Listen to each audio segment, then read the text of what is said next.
In today's episode, I lift up a couple of things that celebrate the gift of music here at St. Philip Deacon and also invite your questions about the Christian faith. Stay tuned.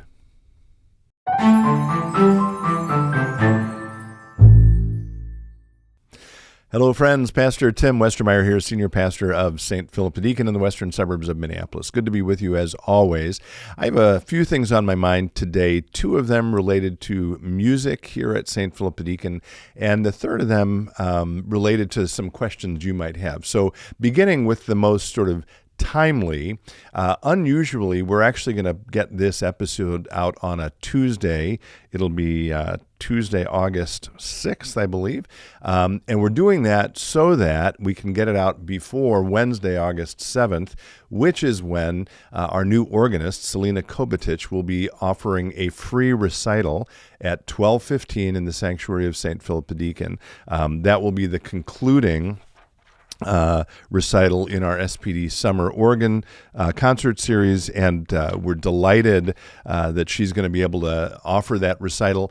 And I guess I want to make a strong invitation, if you are available, again, Wednesday, August 7th, 12:15.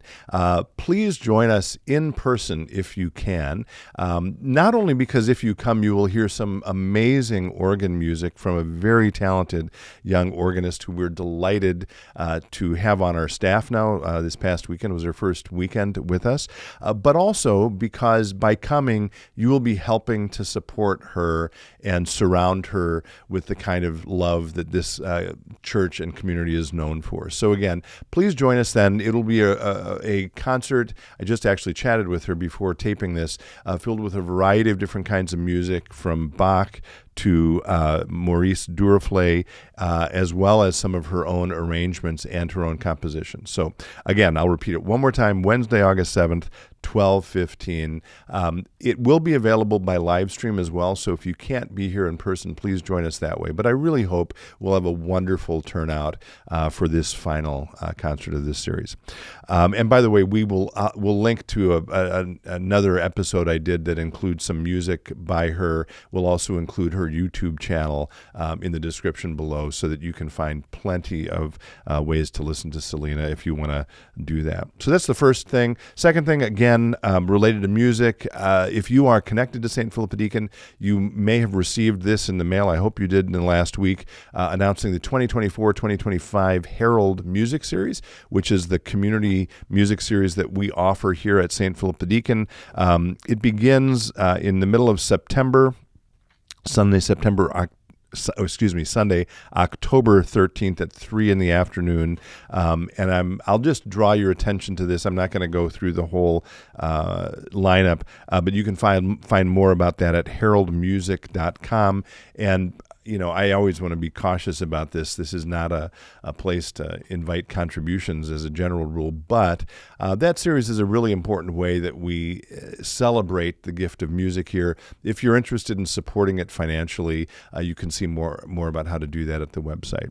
So again, those are the first two things, both related to music: Celina's upcoming recital, the Herald Music Series for the next program year, and then the third thing, as we are approaching the start of a new program year, Tim, behind the camera, and I were chatting. We always do this whenever we tape an episode. We have other off-camera conversations about all variety of things, which he always says we should be taping those as well. Maybe one day we will.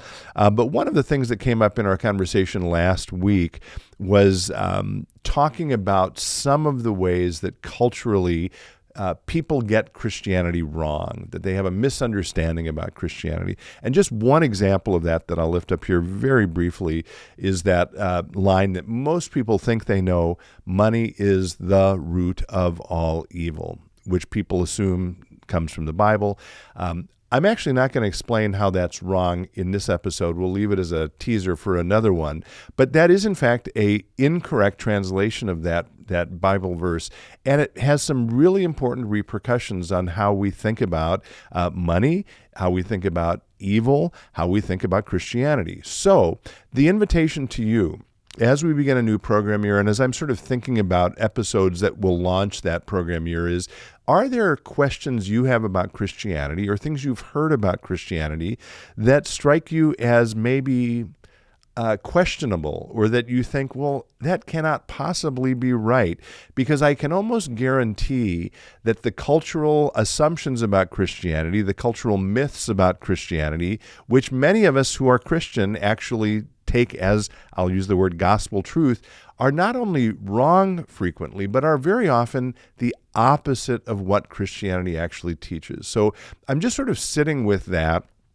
And I'll try to think of some other examples of that myself. But again, if you have questions or things you'd like us to discuss in future episodes, it's an invitation for you here to please reach out to me or include your comments in the comment section below, and we'll consider taking those up in a future episode. In the meantime, again, I hope I'll see you this Wednesday for Celina's recital. Thank you for being with me in this episode, and as always, be well, stay in touch, and God bless.